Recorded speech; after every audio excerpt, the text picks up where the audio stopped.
Bharat, are you here?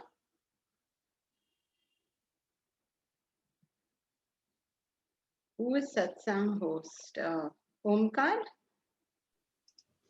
Yeah, Bharat is logged in, but this is Mahesh here. Bharat is logged in, but I think this he's Instagram is not coming on. So can anyone please do that? Instagram, can you call Farouk? Okay, I'll call him up.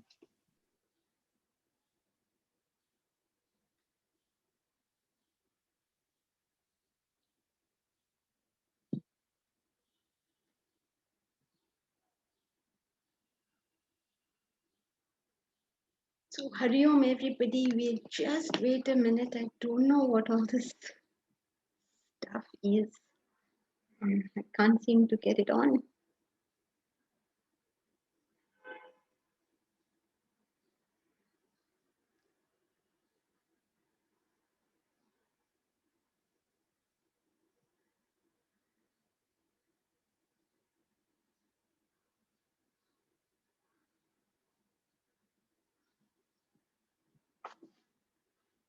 It's not coming on. I don't know what is going on. We can hear you.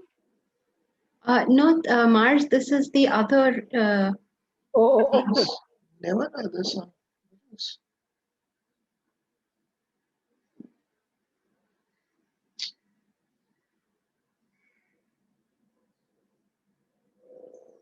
Give us a moment, please.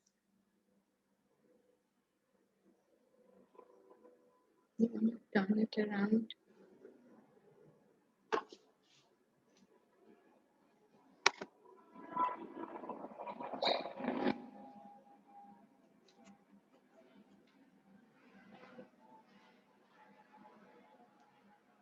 Thank you.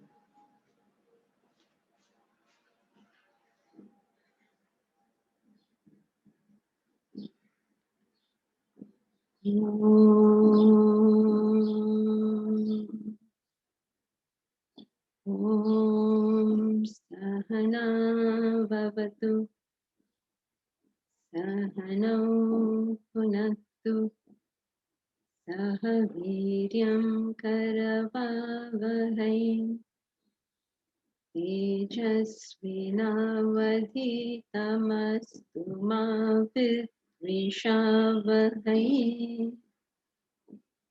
Om Shanti Shanti Shanti.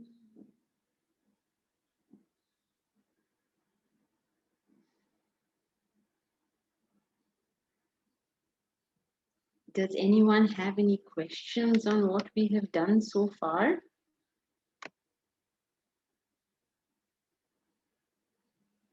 Please ask your questions in the beginning of the class. Otherwise, there's like an avalanche in the middle of the class. So let's try and finish the questions. I hope you've thought about your questions, think about them, bring them to class. We respect questions, we want questions because questions is the primary way of learning something. But you learn with that question only if you put in sufficient thought on it. Otherwise, it's like, oh, suddenly impulsively get up and say something. That doesn't teach us. So think it through and then bring it to the class right in the beginning. And that will be very fruitful, not only for the person asking the question, but also for the rest of the class. And it will give us all an opportunity to rethink about these matters. So Captain Pratap Mehta has a question. Please go ahead. Hari Om. Hari Om. At the stage what I am in association for 2 years, I want to know what should be my higher goal. I mean, can I think of a higher goal as a enlightenment now, or my higher goal has to be something which is in next 5 years, 10 years, or 1 year? How do you set higher goal? It is entirely and totally dependent upon you. Whatever inspires you is your goal. Nobody has the right to tell you what your goal should be. But what you can do, what a teacher can do, is tell you the consequences of types of goals. So that's all a teacher is expected to do. But what is the goal? That is for you to determine. What is the time period? That is for you to determine. Remember, here we are in the business of building up human beings. We are not in the business of building up followers. So you have to become a beacon unto yourself. And you do that by first being very clear what is it you want in life. So now you say, I am here. So we are all somewhere. Now, what is it I want in life? What is it I want to do in life? What is it that I am, according to me, it is a great thing for me to dedicate my life to that thing. What is that thing? So self-analysis is the way to find that out. Now, it could be 1 year, it could be 5 years, it could be 25 years, it could be 50 years. It's as much as the vision of that person enables him or her. Sorry, have I been totally unhelpful? Oh, more than I asked for. Thank you so much. This is the problem also with Vedanta, that we are so dedicated that each human being becomes a beacon in themselves, that Vedanta takes this rather, shall I say, unhelpful stance. It doesn't want to tell you anything. So uh, it is really the way to go. Some people get very frustrated and say, then what are we coming for? You're not telling us anything. I'm sorry, but this is the way. There is no other way. Any other way makes followers out of us. We are not cattle, we are not sheep, we are not goat, we are not here to become followers. We are here to become beacons unto ourselves. Okay, we're not making a cult following around here. Every human being will be somebody worth looking up to. That is the dream of the teacher, of course, that everyone in the class will be better than the teacher ever was. That's what it should work as. Kabira says that, he says, पारस में हर संत में बड़ो ही अंतर जान पारस में हर संत में बड़ो ही अंतर जान एक लोहा कंचन करे दूजा करे आप समान. So it is talking about Kabir, the great saint of India, says there is a great difference between Parasmani and a guru. Parasmani is a mythical stone that if you touch it to gold, you touch it to lower metals, it will convert them to gold. So this is a mythological stone that you touch it to metal and it will become gold. So Kabir says there's a big difference between the Parasmani and a guru. And what is this difference? The Parasmani converts metal to gold, but the guru makes a person as good as him. In other words, the Parasmani doesn't make the metal into another Parasmani. It just makes it into gold, right? But the guru doesn't do that. What the guru does is each one will become of the same stature. It doesn't have to become a guru, but of the same stature in terms of character, in terms of values, in terms of enlightenment. So that's the ideal that we should strive towards. Yes, Aditti? Hari Om Janki ji.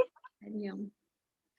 Janki ji, in the newer book, there is a page 109, which I don't think is there in the older book of Vedanta Treatise. I would just like a little clarity on that paragraph. Is it okay? Can I just read that? In which case, please read the paragraph so that the whole class knows what we are talking about. Okay, it was immediately after the phenomenon of light example. In the newer books, it's on page 108. The example so of the 1 second, Aditti. How many people in the class have the new book? Please give me some thumbs up or something. You can communicate here. Just do a thumbs up, all those who have the new book. Okay. So let's see now.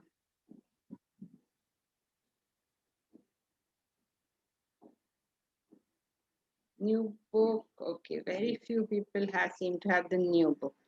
All right, just read the paragraph and read it slowly because nobody else has it. So read it slowly so that everyone can get the message and then ask your question. Sure. Charity, therefore, is not merely an objective dispensation of wealth. Rather, it encompasses a subjective mental disposition to give, to serve, to sacrifice, being socially conscious of others' needs in life. When such social consciousness prevails in the human race, there can be no poverty and no need for social work and social organizations. But the world is starved of this vital consciousness. Instead, people are self-centered and resort to selfish means of exploiting the passively innocent masses, resulting in disparity of wealth and poverty everywhere. Not realizing this intrinsic cause of poverty, well-intended philanthropists, stung by emotional ecstasies, resort to bouts of social service without a clue of the role of social consciousness in society. This is the paragraph, Janki-ji. Yeah, wonderful paragraph. No, yeah. What's your question? Janki-ji, I didn't understand the first two lines itself. Charity, therefore, is not merely an objective dispensation of wealth. Rather, it encompasses a subjective mental disposition to give, to serve, to sacrifice. This I just I didn't understand this concept. So everything else kind of is a little blur. I'm not sure whether I've completely understood it, the paragraph. Okay. So that sentence, Manish, will you put it back on the screen? Yes. That sentence means that most of us understand charity as giving wealth, as doing for people whatever they ask us to do, as going and getting quite excited about doing charity and doing it. In fact, they say कि मन से मुझे लग रहा है कि मुझे करना चाहिए. It is a rather impulsive way of doing things. In fact, I must tell you that even in our own group, often many people come and they say, we want to do this, we want to do that, and we're going to do this, we're going to do that. And you almost can't even stop and ask them to do some analysis of what they are saying. They are so excited at the thought of doing it that they've gone and done something which may even be detrimental to the cause, because there's no thinking applied at all. So most charity is either, there are only two types of people: those who don't understand and are not interested in charity, and they're totally selfish and self-centered. And then there's another type who's very interested in charity, but is very interested in charity. It's a lot of excitement and impulsiveness around it. And so therefore there is no careful analysis of whether it ought to be done or not. When we get a good and noble thought, we get so excited about having a good and noble thought that we just want to rush off and do that thing and nobody can stop us. This is a rather, what should I say, immature way of doing it. So it says it is not an objective dispensation of wealth. What does that mean? Objective dispensation means I am just giving money. Rather, it's not just about giving money. Charity is not about giving money. Charity is about what? It's a subjective mental disposition to give. It is the attitude that I wish to serve you. It is not about giving the money. Sometimes if you say, no, I will not give you the money. Sometimes, these staff members, they want to come and say, oh, I want to borrow so much money, this, that. In fact, there was one staff member who wanted to borrow money to give it to somebody else. Now, this was doomed from day one. And if you did give the money, then that staff member would have this rather large loan for them on their head. And, not only was the money not going to ever come back, it was also going to be not even appreciated. So, because easy money is the worst thing, whether it is to your children or to your staff or to yourself. Any easy money is really the worst curse anyone can have.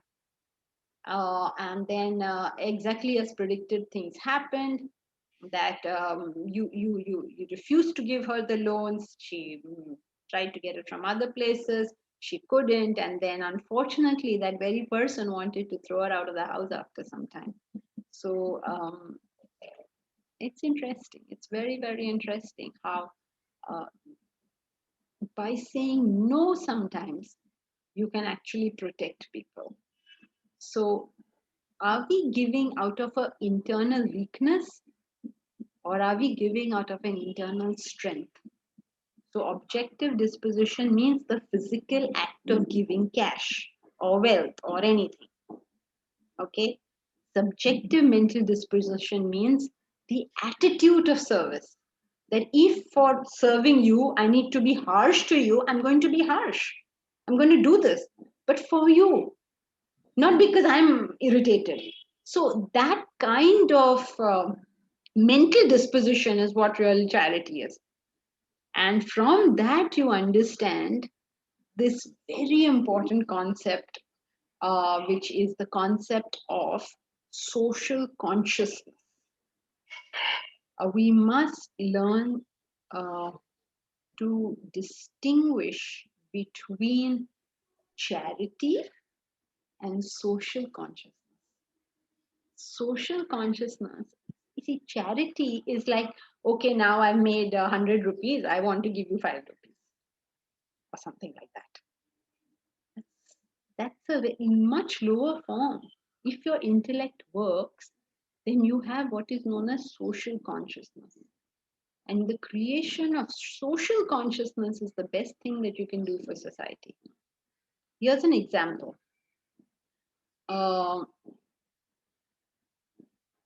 Suppose we wanted to create literacy in this country. Our goal was to have everybody in this country literate, educated, whatever, literate at least. Suppose that was our goal. We have two ways of approaching this goal. One way of approaching this goal is I go out, I catch hold of anybody who I can and try to teach them. Okay, so this is one way of doing it. It's a good thing. It's nothing bad in it. It's a good thing. But if I had brains, I could think of another way of doing the same thing. I don't go out and teach anybody literacy, but I train teachers. Now think of what benefit I'm giving society. Okay, so one way of doing it is I just catch hold of every kid, poor kid I find around or poor person I find around, and I try to teach them. How many people will I teach in my lifetime? Suppose instead of teaching those kids or those poor people or whatever, I started training teachers who would then teach. How many people will I be able to cover? So the better, the sharper your intellect is, the better is your capacity for social consciousness as opposed to mere acts of charity. When you don't have that social consciousness, now the opposite, that's what he's talking about. When people are self-censored, they resort to selfish means of exploiting the passively innocent masses. Gosh, sometimes it's so difficult to talk on these things because this is so what is going on in the world today. Look at what business is doing. Did you even know that the cola companies paid for research that says that it's good for you? The tobacco companies paid for research that says that tobacco smoking will not cause any damage to you. Even today, businesses are spewing out their waste and wrecking the environment in the most heartless manner. Like heartless manner. It's not even like thoda sa kar diya. It's like the most gross, heartless manner possible. This is the absence of social consciousness. And that's why businesses today have got a bad name. They say that, oh, he's a businessman, as if it's a bad thing. How can doing business be a bad thing? Doing business is a good thing, right? The more businessmen we have, the more business we have in this country, the more our country is going to progress.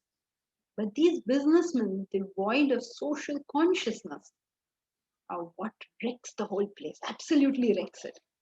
And now these very same people may go and do some dan, may go and do some charity. What use is that charity? This is madness. Please bring about social consciousness. That's the role of Vedanta, to bring about social consciousness. That's why we don't do anything. We don't start orphanages and old age homes and whatever. People say, oh, are you doing any social service?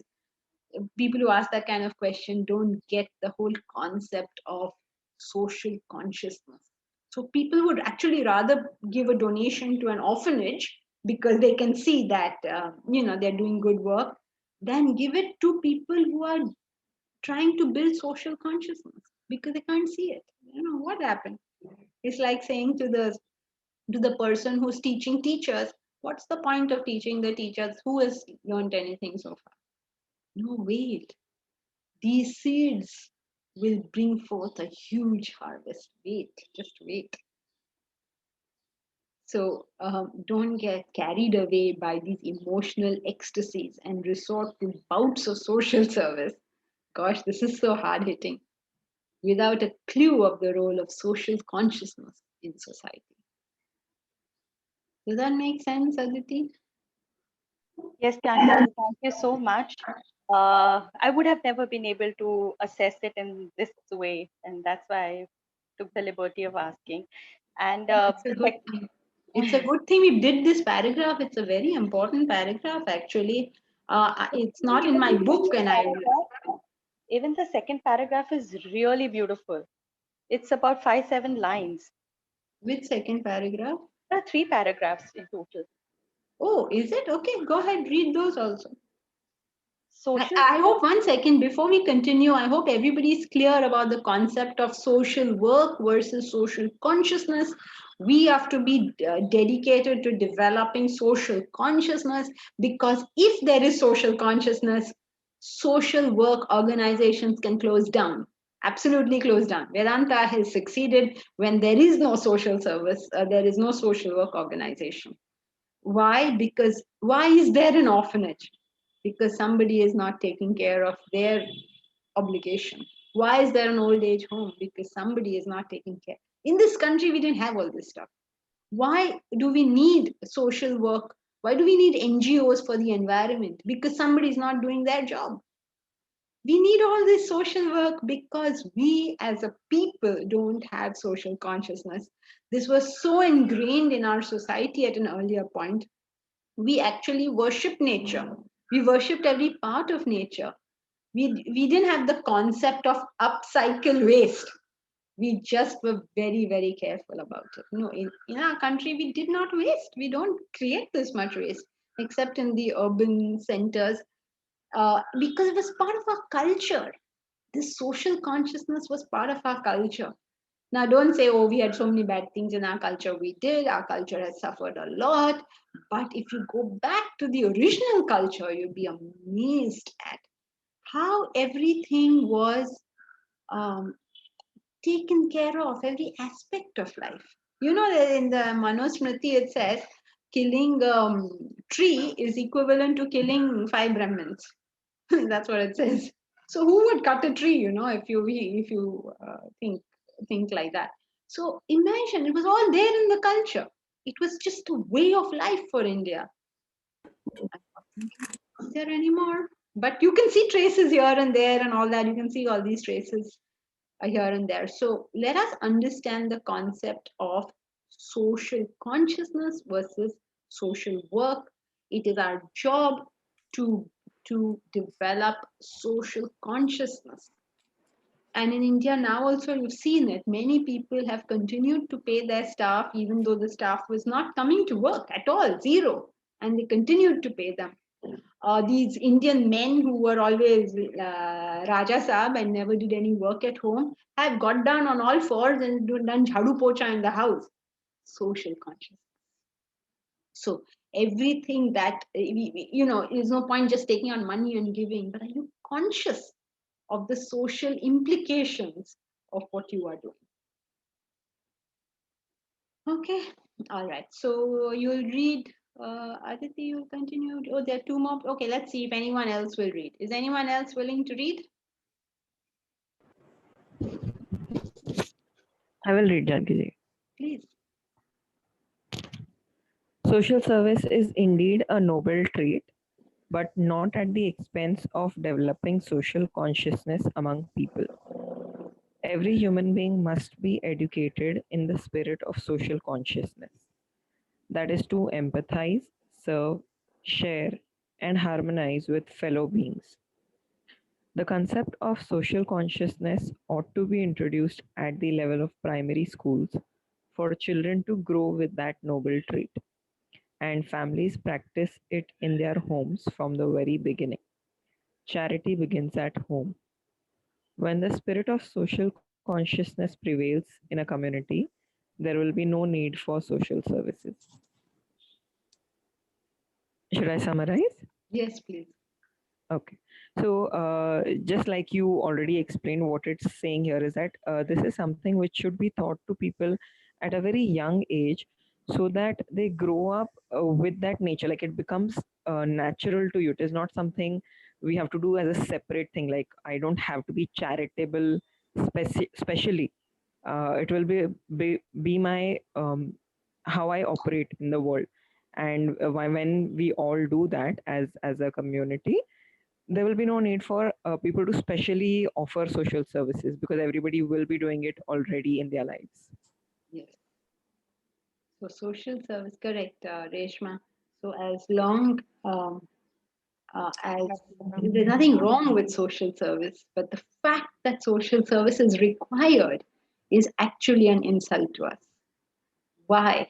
Why is there an organization for orphanage? Why for orphans? Why is there an organization for old age? Why is there an organization for protecting the tigers or protecting the environment? Why? What is the lack in us? That is what we have to find out. You know, this is a wonderful trait among the Parsis. Do you know that the Parsis, when independence was supposed, we got independence, and then they were making all the minority communities and what the minority communities will get. And the Parsis said, the government of India, that we are a minority, no doubt, but we want nothing. You don't need to declare the minority and get anything. We will take care of our poor. You don't have to do anything for it. And the government did not aid the Parsis because it is the community itself that looked after it. And even today, all sorts of charitable things are done by the community for the community, and the poor of the community are looked after by the community. Nobody else has to do anything. The government doesn't give them anything. Recently, of course, the government is giving them something to have children because we want to have more Parsis around here. But otherwise, all these years, there was nothing that they as a minority community received. And if for those who are from Bombay, you of course know how many bags, how many, what also charities are going on by the Parsis. So they take care of their own, which is the very opposite of this. Is many Indian villages, they say, oh, government didn't do this, government didn't do that. Oh, तुम क्यों नहीं कर रहे हो? Government is not building wells. Go down there, go on your hands and knees and build the well. What are you talking about? Government is not doing this and government is not doing that. So when we have that consciousness, we take care of everything. We're human beings, you're not animals. We can handle things on our own. Why are we always waiting? Ki God will come and look after it. Government will come and look after me. My guru will look after me. Somebody is to look after you. Why are you delegating that? You look after yourself, no. In fact, look after yourself and look after everybody else as well. And if we have that kind of culture, what do you think humanity will achieve? So yes, that's correct, Reshma. When we can have social consciousness, we need not have social work.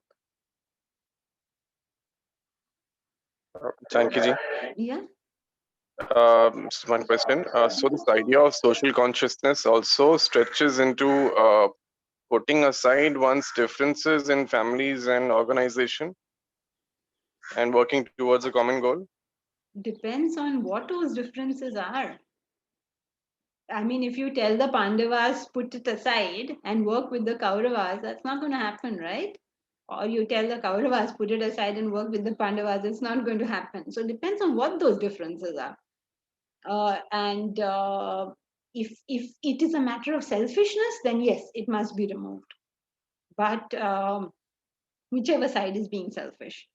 But in principle, yes, we should all work together. But it's not always that that people can work together for sometimes good reasons and sometimes for bad reasons. So you can't make a general rule. In other words, Bharat, you can't make a general rule. General principle is the more we work together, the better for all of us. But now suppose whatever, Modi cannot work cooperatively with Dawood Ibrahim, right? He can't do it. Is that okay? Ji, thank you.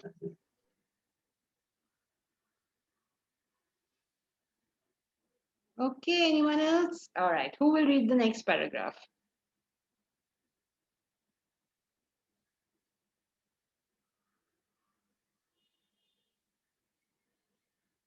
What is this? Nobody is willing to read? I will read it. Go ahead. Okay.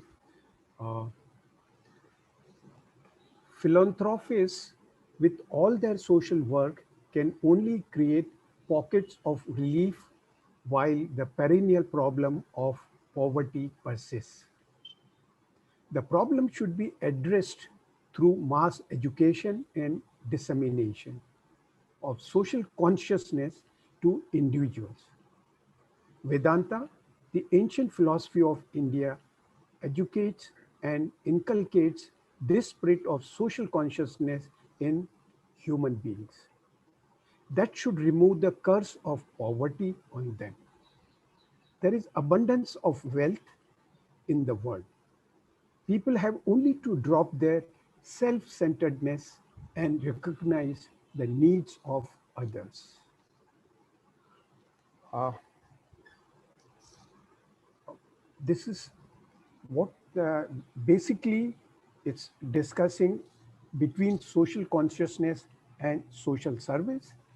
He says, if you are socially conscious of uh, people around you, they are deprived of certain things, that awareness has to come first.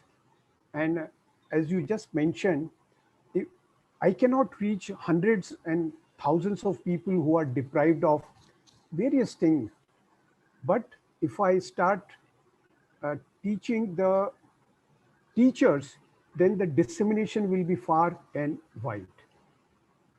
Thank you. So what social work does often is a small pocket will get a little relief. And that's all social work can do. But it doesn't go to the root of the problem. And that's where education comes in. Education on Vedanta goes to the very root.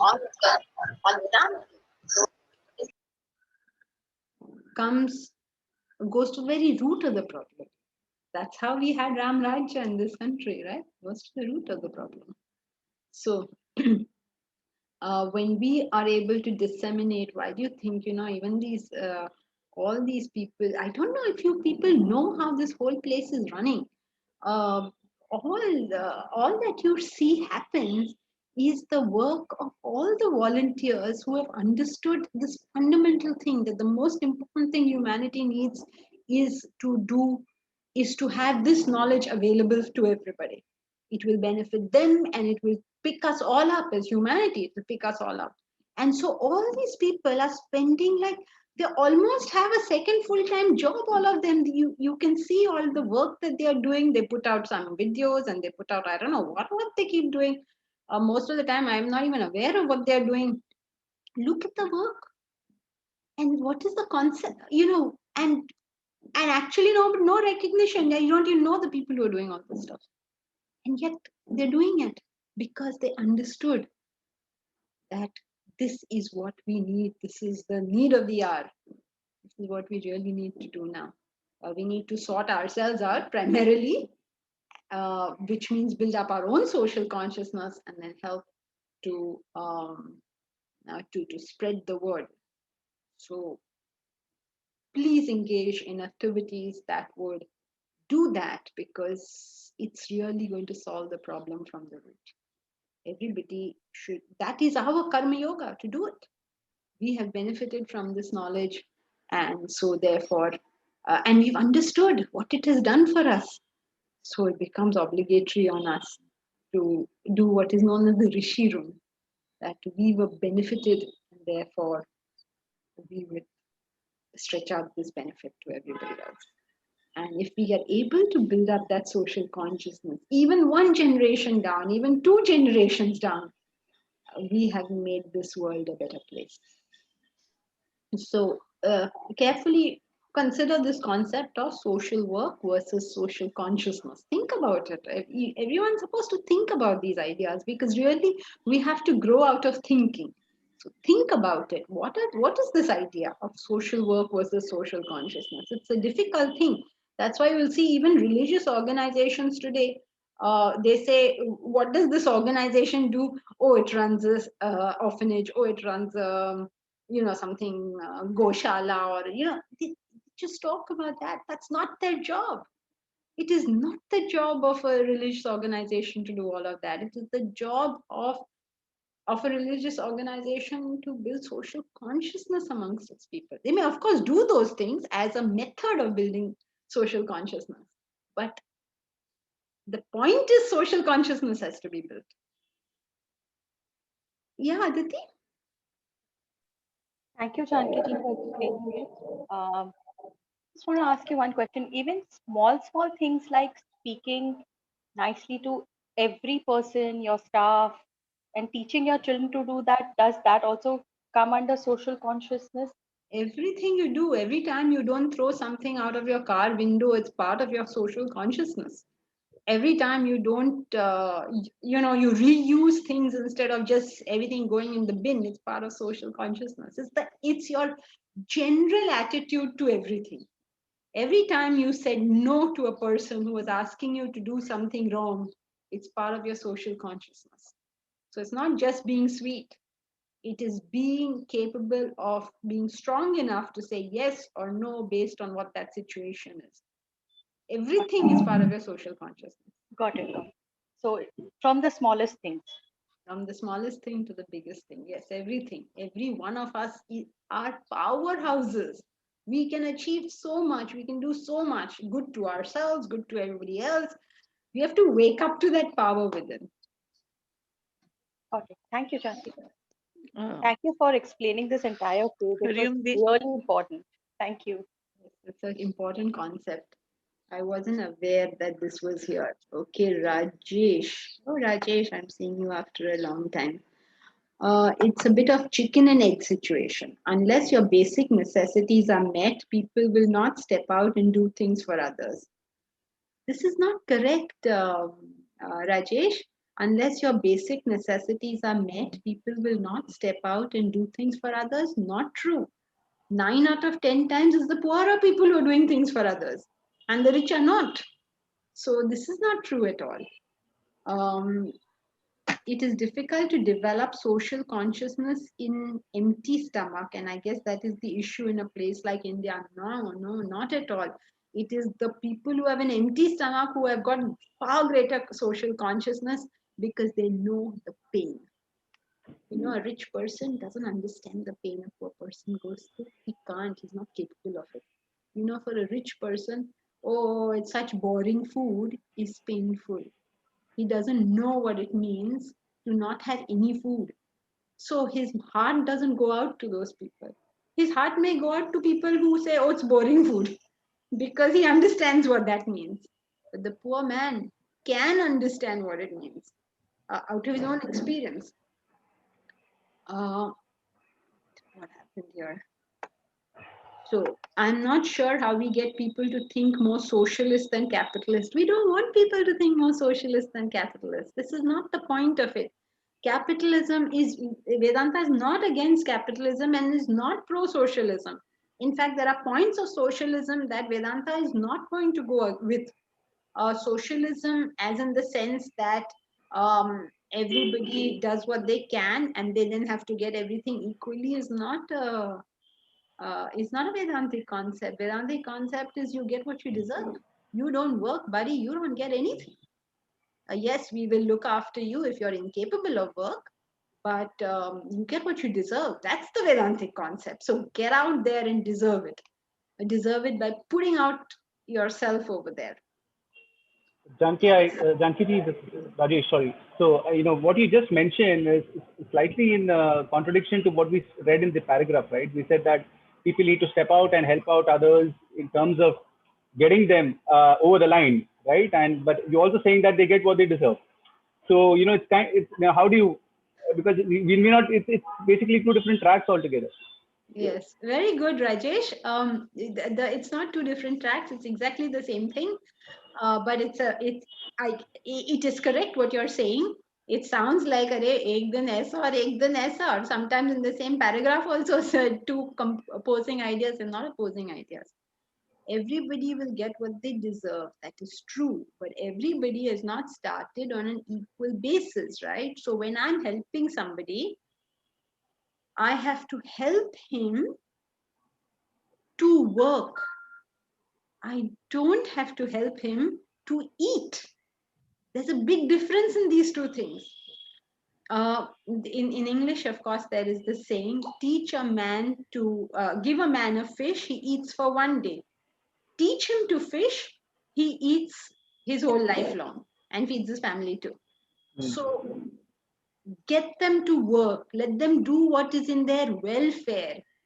We are not supposed to be a welfare state. We are supposed to give the basis for which people can work. At the moment, what has happened is you are not giving them the fundamental by which they can work. You're not educated them. How will they think about what to do? So give education. So, what you're supposed to give is the big question of social consciousness. Is that okay, Rajesh? I'm just trying to get my head around this thing. Yeah, these are important concepts, and please do give them a thought. Think about it. When we are helping, we are not supposed to be a welfare state at all. If somebody is in some situation like tsunami has hit, earthquake has happened, yes, let's all go out there, give them food, build their houses, let's do all of that. But let's not make that the way things run.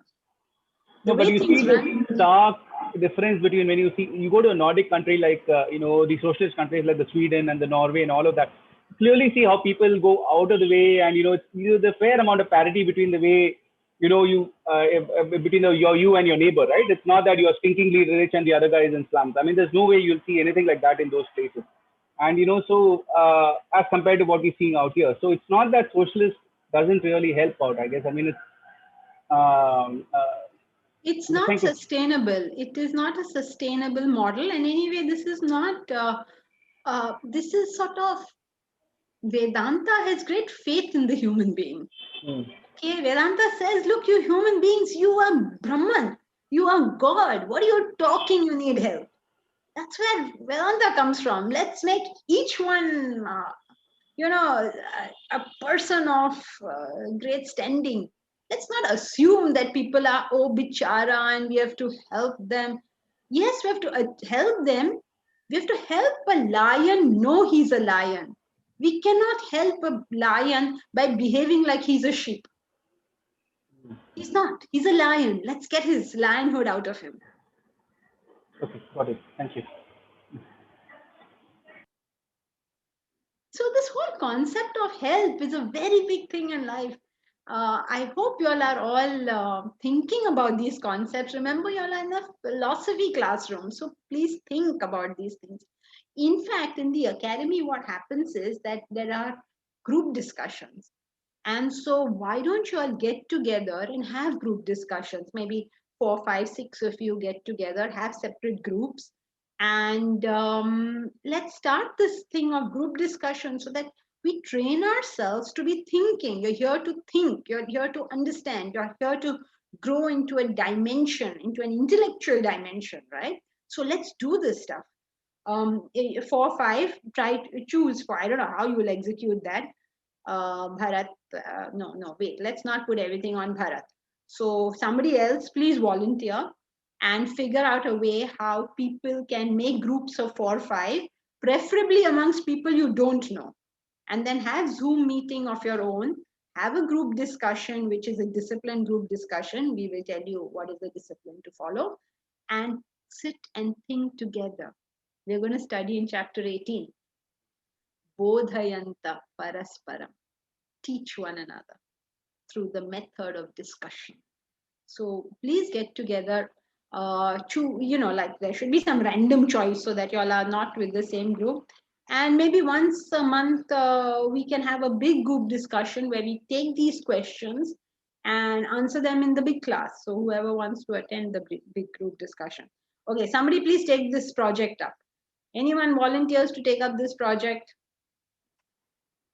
Janki ji, can I just Janki ji, make a I can do it. suggestion? I can, do ma'am. what? Just a suggestion, because none of us know each other. Is it okay first in the WhatsApp group to put who all would like to do something like this? Yeah, Because yeah. one No, let's person just who have we'll have a coordinator, and then the coordinator works out modalities. So I'll who's take it up, ma'am. coordinator? I'll take it up. Ganesh? Okay, great. And so is anybody willing to help Ganesh? Yes, Shankiti, I can do it. Aditti also. So I can also I help. can also help Janki. Okay, wonderful. How nice is that?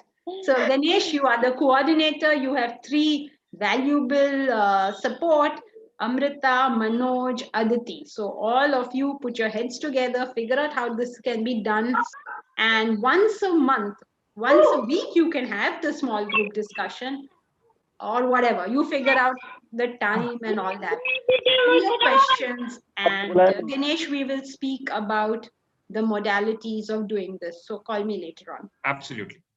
Okay, so great. That's wonderful. Ganesh, Let's hope we all Ganesh, develop add such a Pratap strong Mehta intellect. also. Sorry? Thank you, Ji. Yes, sorry, somebody was saying something. Let me see what else. Shankar Prasad says, financial help isn't everything. Sometimes we can serve physically or provide emotional support. That's right, Shankar. We can do any amount. We have to have the intellect to be able to know what is required at this moment that will raise this person, and therefore do that thing so that we all grow up together.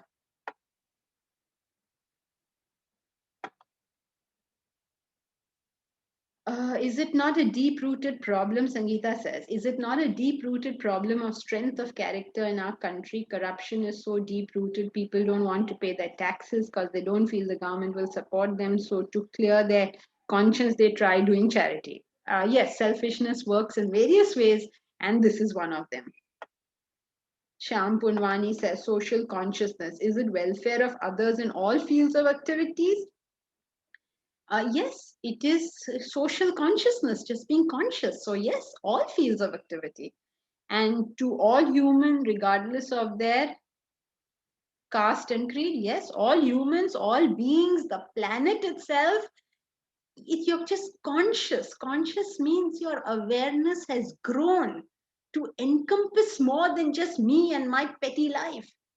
This pettiness we are all involved in. It's time we grow up. Yes, we have problems. Yes, all sorts of things are happening.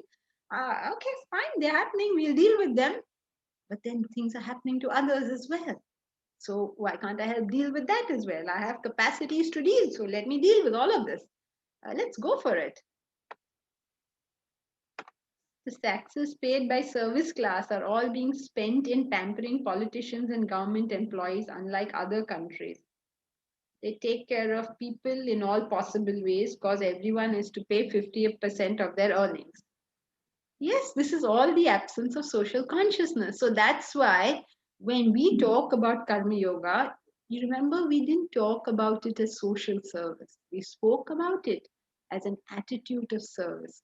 So you could be a businessman, you could be a bureaucrat, you could be a housewife, you could be anybody living any life and still make your life Karma Yoga. It's because that's the concept of social consciousness. Social consciousness is just another way of talking about living a life of Karma Yoga. That means you're always service oriented.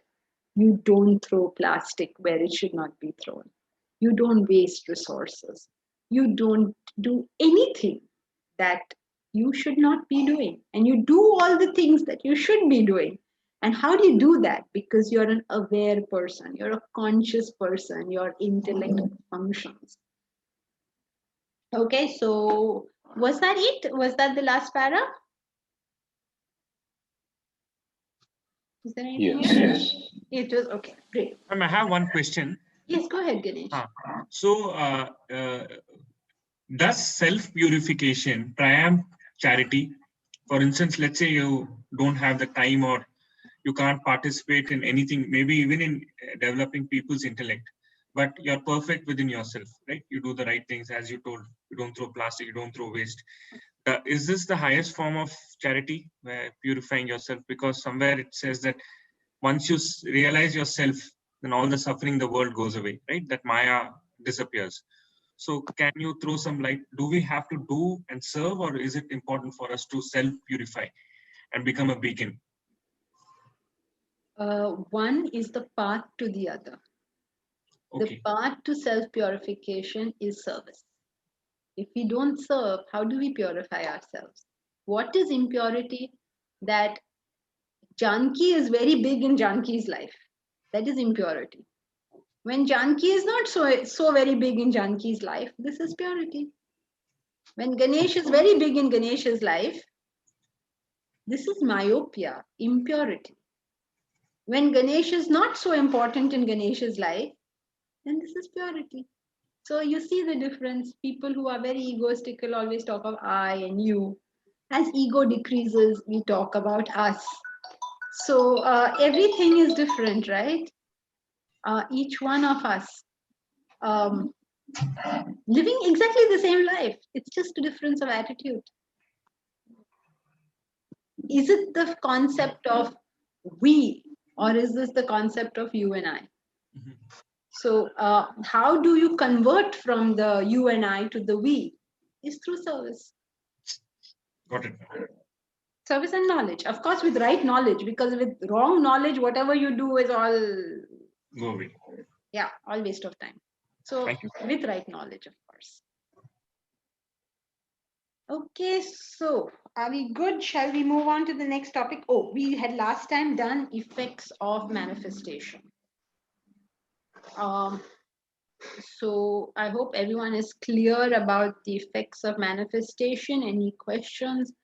Yeah, the point of that was we should all have a pure heart,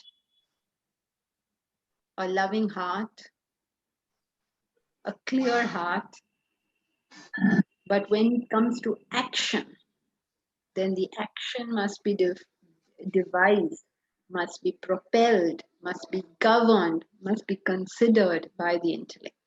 Otherwise, we can get ourselves and other people into trouble. One example of that which we did was about about understanding how difficult it is for other people to accept our love. If it is difficult for us to become loving, it is also very difficult for us to take love. Because when we take love, we can't just take it. We want to abuse it. We want to encash it. We want to make use of it in some way or manner. This is indeed a sad thing. But this is how it is. The selfishness in us will want to encash it. Therefore, a truly loving person will not exhibit love all the time. They may sometimes exhibit just the opposite of love, because the onus is on us to keep our lines well drawn. Because the moment somebody knows that we are capable of giving something, the moment somebody knows that we are not, what happened here? I hope it's working now. Sony, Harish, I hope it's working. Okay. The moment people know, yeah, I'll just repeat it for you. We were discussing the, okay, started. Sorry, Instagram stopped again. So I'm just going to repeat for them again. The difficulty of accepting love. The difficulty is that the selfishness in us wants to encash love. If you know somebody is willing to give you something, you want to go grab it. So it is up to the person who has sort of, what should I say? It's up to the person who is giving love to make sure the lines are well drawn. Nobody can abuse our love. Nobody can take our love for granted. This is up to me to make sure that I draw my lines properly. Harisimran says, what's the difference between mind and heart? Mind and heart is the same thing, Harisimran. We're using it in this classroom in the same way, to mean the same thing.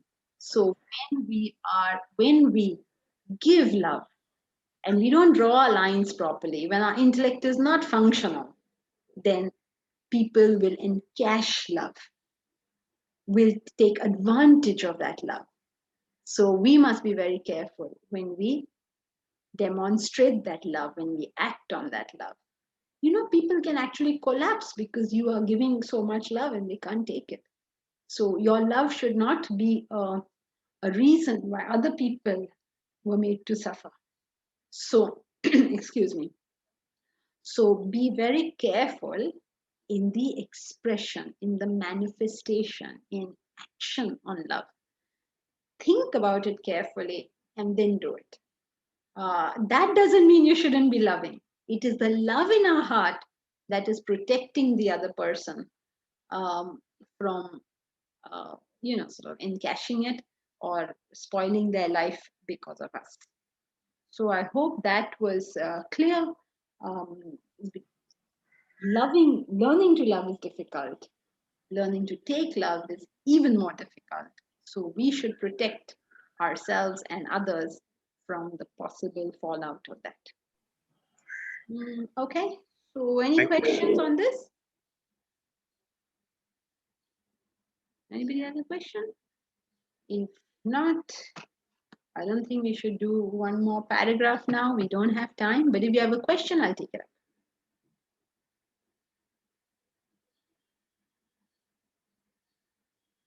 If any of you all have any suggestions for Ganesh on how to organize the small group discussions and also the big group discussion, then please go ahead and get in touch with him. I have a question. Sankiti, I have a question. 1 second, Rujita. Yes, Ajay? Ma'am, why is it, I mean, not why is it, but is there a possibility that the giver of love can also get exhausted from giving the love when the receiver is unable to receive it and causing agitation and frustration in the relationship? And why does that happen? Because the giver has not drawn the lines properly. When you allow people to take advantage of you, and then obviously you get tired because how much can this equipment take?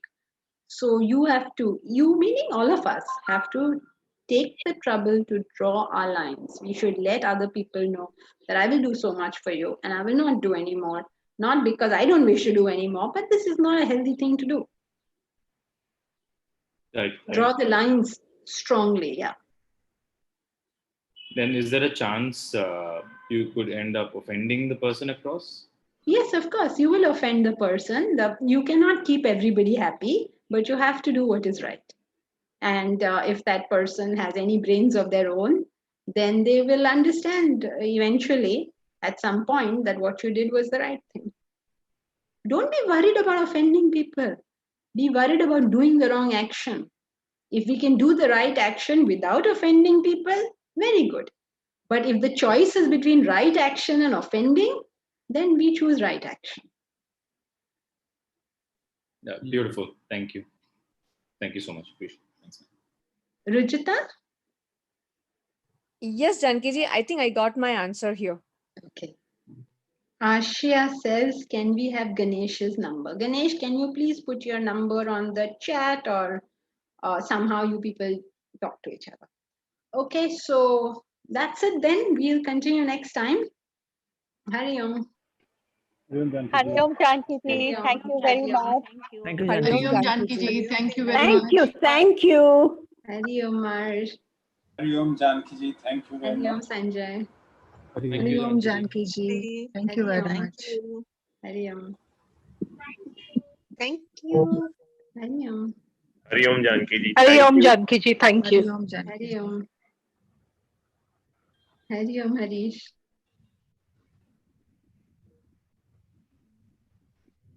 Hari Om Janki ji. Thank you.